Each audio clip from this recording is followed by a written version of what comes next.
समन और वारंट दोनों शब्द सुनते ही डर लग जाता है।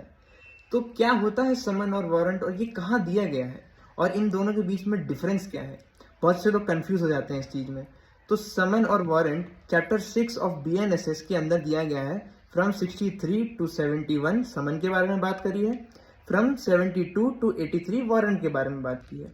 समन बेसिकली एक बुलावा पत्र होता है जब कोर्ट जारी करता है अक्यूज पर्सन के खिलाफ कि आप आइए, आपके खिलाफ एक ऑफेंस कमिट हुआ है, कंप्लेंट आई है मेरे पास, तो आप आइए और अपीयरेंस दीजिए और बताइए कि ये ऑफेंस आपने क्यों कमिट किया है और रीजन जस्टिफाई कीजिए।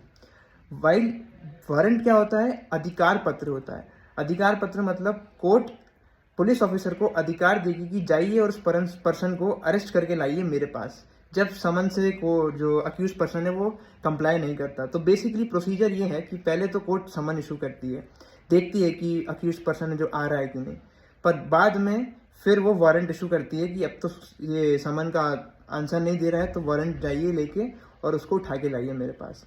तो बाकी तो वो कोर्ट की डिस्क्रिशन है कि वो समन जारी करते हैं कि वारंट जारी करते हैं, that depends upon the facts and circumstances of the case. पर जनरल प्रोसीजर यही है कि समन पहले पर्सन को दिया जाता है, तो राइट दिया जाता है कि आइए और अपने जो चीज़ें हैं वो बताइए।